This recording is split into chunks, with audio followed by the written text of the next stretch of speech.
Hi, കിച്ചീസ് കിച്ചണിലേക്ക് എല്ലാവർക്കും സ്വാഗതം. ഇന്ന് നല്ല ടേസ്റ്റി ആയിട്ടുള്ള പെപ്പർ ചിക്കൻ ഉണ്ടാക്കാം. ഒരു പാൻ അടുപ്പത്ത് വെച്ച് എണ്ണ ഒഴിക്കുക. എണ്ണ നന്നായി ചൂടായി വരുമ്പോൾ കറി ലീഫ് ഇടാം. കറി ലീഫ് നന്നായി മൂത്ത് വരുമ്പോൾ മീഡിയം സൈസ് 4 സവാള ഞാൻ ചോപ്പ് ചെയ്ത് വെച്ചിരുന്നത് അതിലേക്ക് ആഡ് ചെയ്ത് നമുക്കിത് നന്നായി ഇട്ടൊന്ന് വഴറ്റിയെടുക്കണം. വഴറ്റിയെടുക്കുന്നതിന് മുന്നായി സവാള വഴണ്ട് വരുന്നതിന് ആവശ്യമായ ഉപ്പ് ചേർക്കാം. കുറച്ച് ഉപ്പേ ഞാൻ ഇപ്പോൾ ചേർക്കുന്നുള്ളൂ. ഉപ്പും ചേർത്ത് സവാളയെ നല്ലതുപോലെ വഴറ്റിയെടുക്കാം. ഇങ്ങനെ സവാള നന്നായി ഒന്ന് വഴണ്ട് വരുമ്പോൾ 4 ചെറിയ സൈസ് തക്കാളി എടുത്ത് വെച്ചിരുന്നു. ആ തക്കാളിയും 4 പച്ചമുളകും ഇതിലേക്ക് ആഡ് ചെയ്ത് വീണ്ടും നന്നായി ഒന്ന് വഴറ്റുക. സവാളയും പച്ചമുളകും തക്കാളിയെല്ലാം നല്ലതുപോലെ ഉടഞ്ഞു വരണം.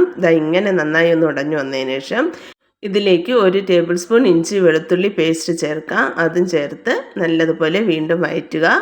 നന്നായി ഒന്ന് വഴണ്ട് വന്നതിന് ശേഷം നമുക്കിതിലേക്ക് പൊടികൾ ആഡ് ചെയ്യാം.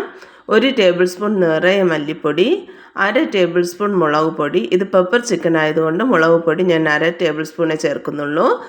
1/2 ടേബിൾ സ്പൂൺ കുരുമുളക് പൊടി എന്നിവ ആഡ് ചെയ്ത് 1/4 ടീസ്പൂൺ മഞ്ഞൾപ്പൊടി, 1/2 ടേബിൾ സ്പൂൺ നിറയെ ഗരം മസാല എന്നിവ ആഡ് ചെയ്ത് ഈ പൊടികളെല്ലാം പച്ചച്ചുവ മാറുന്നതുവരെയും നല്ലതുപോലെ മൂത്ത് വരുന്നതുവരെയും വഴറ്റാം. നന്നായി ഒന്ന് വഴറ്റിയെടുക്കുക. ഇങ്ങനെ നന്നായി ഒന്ന് വഴണ്ട് വന്നതിന് ശേഷം കഴുകി വൃത്തിയാക്കി വെച്ചിരിക്കുന്ന ചിക്കൻ ഇതിലേക്ക് ആഡ് ചെയ്യാം. ചിക്കനും ആഡ് ചെയ്ത് ഈ മസാലയെല്ലാം ചിക്കന് നല്ലതുപോലെ പൊതിഞ്ഞു വരുന്ന രീതിയിൽ നന്നായി ഒന്ന് ഇളക്കുക. ഇളക്കിയതിന് ശേഷം ഇതിലേക്ക് ഞാൻ നേരത്തെ സവാളയിൽ മാത്രമേ ഉപ്പിട്ടിട്ടുണ്ടായിരുന്നുള്ളൂ. ഇനി ഈ ചിക്കൻ ആവശ്യമായ ഉപ്പൂടെ ഇട്ട് വീണ്ടും നന്നായി ഒന്ന് ഇളക്കിയതിന് ശേഷം നമുക്ക് അടച്ചു വെച്ച് വേവിക്കാം. ഈ വീഡിയോ കാണുന്നവർ ദയവായി എനിക്ക് ലൈക്ക് സബ്സ്ക്രൈബും തരിക. എൻ്റെ അവതരണം നിങ്ങൾക്ക് ഇഷ്ടമായിട്ടുണ്ടെങ്കിൽ ആ ബെല്ലൈക്കണൂടെ ഒന്ന് പ്രസ് ചെയ്ത് എന്നെ സപ്പോർട്ട് ചെയ്യുക. മാക്സിമം ഷെയർ ചെയ്യുക. നന്നായി ഒന്ന് ഇളക്കിയതിന് ശേഷം അടച്ചു വയ്ക്കുകയാണ്. അല്പം കഴിഞ്ഞ് തുറന്ന് നോക്കിയപ്പോൾ ചിക്കൻ നന്നായി വെന്തിട്ടൊന്നുമില്ല. ജസ്റ്റ് ഒന്ന് വെള്ളം ഇറങ്ങി തിളച്ചതേ ഉള്ളൂ. ഇത് നന്നായി ഒന്ന് ഇളക്കിയതിന് ശേഷം നമുക്ക് വീണ്ടും അടച്ചു വയ്ക്കാം. അല്പം കഴിഞ്ഞ് തുറന്ന് നോക്കിയപ്പോൾ ചിക്കൻ നല്ലതുപോലെ വെന്തിട്ടുണ്ട്. എങ്കിലും നല്ല വെള്ളം വറ്റാൻ കിടക്കുന്നു. വീണ്ടും ഞാൻ ജസ്റ്റ് ഒന്ന് ഇളക്കിയതിന് ശേഷം അടച്ചു വയ്ക്കുകയാണ്. കാരണം ഈ വെള്ളമെല്ലാം വറ്റി വന്നാലേ പെപ്പർ ചിക്കന് നല്ല ടേസ്റ്റ് ഉണ്ടാവുള്ളൂ. ഞാൻ ഇവിടെ അടച്ചു വയ്ക്കുകയാണ്.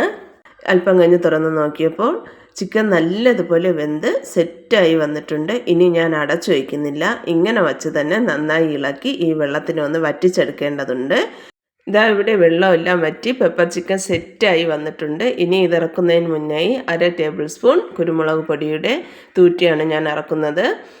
ഈ വീഡിയോ ഇഷ്ടമായാൽ എല്ലാവരും എനിക്ക് ലൈക്ക് സബ്സ്ക്രൈബും തരിക. എന്നെ ഇതുവരെ സപ്പോർട്ട് ചെയ്ത എല്ലാവർക്കും നന്ദി. ഇനി ഈ സപ്പോർട്ട് മുന്നോട്ടുണ്ടാവുമെന്ന പ്രതീക്ഷയോടെ വീഡിയോ നിർത്തുന്നു. Thank you.